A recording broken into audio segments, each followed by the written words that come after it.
नमस्कार, मैं हूँ रजनी भारद्वाज और आप देख रहे हैं नेक्स्ट नाइन लाइव। एक बार फिर से आप सबका स्वागत है हमारे चैनल में, जिसमें हम बात करेंगे आपके साथ एसडीएम ज्योति मौर्य को लेकर। जी हाँ, ज्योति मौर्य को लेकर कई तरह की खबरें सोशल मीडिया पर चर्चा में है और सबसे ज्यादा चर्चा तो तब होने लगी जब खुद आलोक मौर्य ने केस में यू टर्न ले लिया।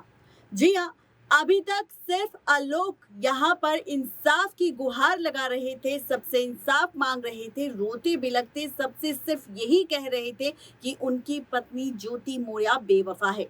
लेकिन अब जब बेवफाई के सबूत देने की बात आई तो आलोक मौर्य ने सबूत तो नहीं सौंपे, लेकिन पत्नी के खिलाफ जो केस दर्ज किया था वो वापस ले लिया, जिसके बाद से अब आलोक को लेकर भी कई तरह के सवाल उठने लगे।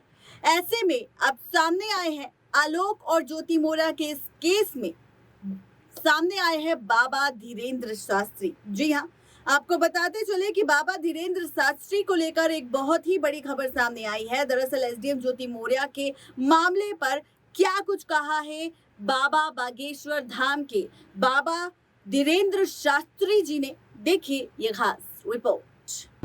बाबा बागेश्वर धाम के पंडित धीरेन्द्र शास्त्री ने इस वक्त अपना एक नया इंटरव्यू दिया। जी हाँ, आपको बताते चले कि यूनिफॉर्म सिविल कोड पर बातचीत करते हुए उन्होंने यूपी के चर्चित जोड़े एसडीएम ज्योति मौर्य और आलोक मौर्य के मुद्दे पर खुलकर अपनी बात रखी।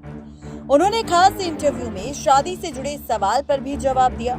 बाबा बागेश्वर ने यूसीसी पर साफ तौर पर कहा कि ये देश में लागू होना चाहिए। एक देश में दो कानून कैसे चल सकते हैं। सभा में जुटने वाली भीड़ पर धीरेन्द्र शास्त्री ने कहा कि पैच।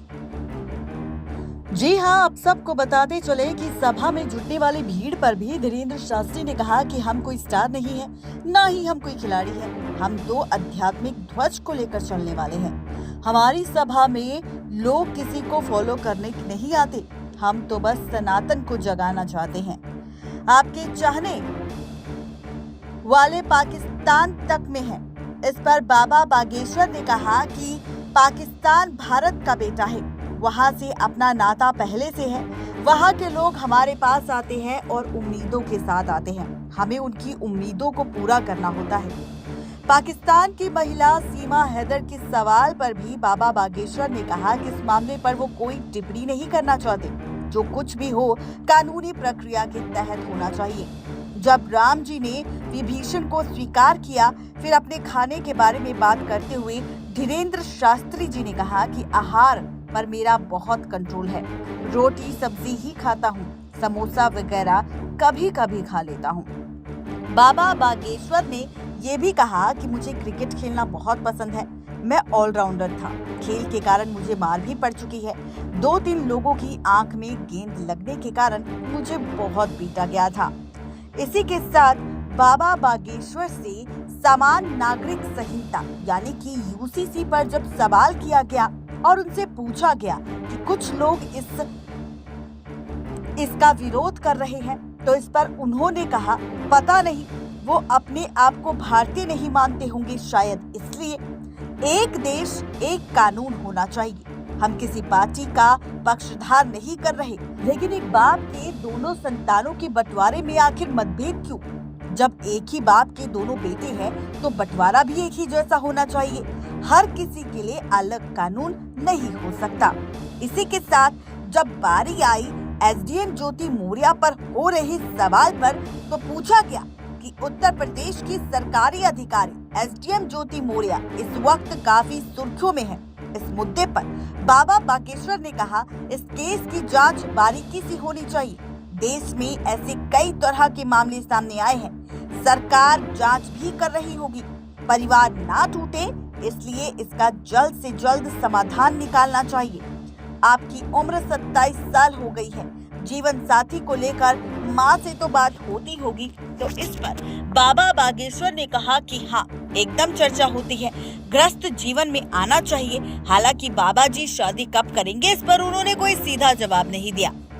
अब इसी से हटकर एक बार फिर से ज्योति मौर्य को लेकर अगर बात की जाए, तो जब बाबा बागेश्वर धीरेन्द्र शास्त्री से पूछा गया ज्योति मौर्य के मामले पर वो क्या कहेंगे, तो उन्होंने डायरेक्ट टिप्पणी देने से तो इनकार कर दिया और कहा कि वो इस मामले पर कुछ नहीं कह सकते। यहाँ तक कि उन्होंने ये भी कहा कि इस मामले की जांच गंभीरता के साथ होनी चाहिए, क्योंकि ऐसे ही कई सारे और घर भी टूट रहे हैं, कई सारे ऐसे मामले सामने आ रहे हैं। यहाँ तक कि धीरेन्द्र शास्त्री जी ने ये भी कहा कि हाल फिलहाल में एक मामला सामने आया था जिसमें सिर्फ पत्नी ही नहीं बल्कि पत्नी ने भी कचरा बीनकर घर में बर्तन धोकर अपने पति को पढ़ाया लिखाया, उसे अफसर बनाया, लेकिन पति ने धोखा दे दिया और उसका कहीं और संबंध शुरू हो गया।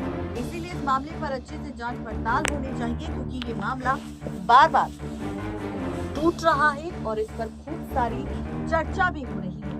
आपको ये भी बता देंगे कि इस मामले की चर्चा के साथ पूछा तो ये भी गया ज्योति मौर्य और आलोक मौर्य अगर बाबा धीरेन्द्र शास्त्री जी के बागेश्वर धाम जाते हैं तो इस पर उनकी राय क्या होगी। तो इस पर बाबा बागेश्वर धाम के धीरेन्द्र शास्त्री जी ने कहा, जब वो उनके दरबार में आएंगे हाजिरी लगेगी, पर्ची कटेगी, तभी वो कुछ बता पाएंगे, क्योंकि यहाँ पर वो खुद अपनी तरफ से कोई निजी टिप्पणी इस मामले पर नहीं करना चाहते, क्योंकि वो यहाँ पर सिर्फ जो ऊपर वाले कहेंगे वही उसका जवाब देंगे। मैं इस पर कुछ भी नहीं कह सकता।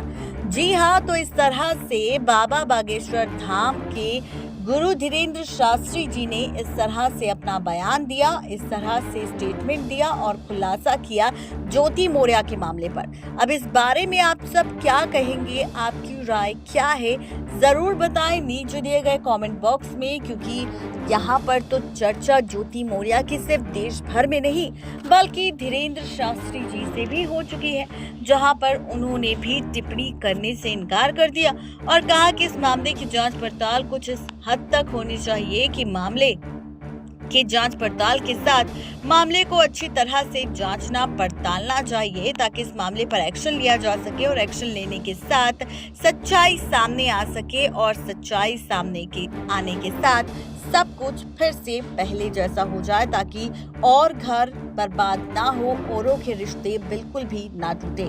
अब बाबा धीरेन्द्र शास्त्री के इस बयान के बाद आपकी क्या राय है ज्योति और आलोक मौर्य के रिश्ते पर, जरूर बताएं नीचे दिए गए कमेंट बॉक्स में। तो देखा आपने, ये थी आज की खास रिपोर्ट। बाबा धीरेन्द्र शास्त्री जी ने किस तरह से ज्योति और आलोक मौर्य के केस में तोड़ी चुप्पी और क्या कुछ कहा दोनों के लिए, इसका खुलासा भी किया हमने आप सबके सामने। आप सबको ये रिपोर्ट कैसी लगी जरूर बताएं नीचे दिए गए कमेंट बॉक्स में। आज के लिए सिर्फ इतना ही, तब तक ले दीजिए इजाजत, शुक्रिया।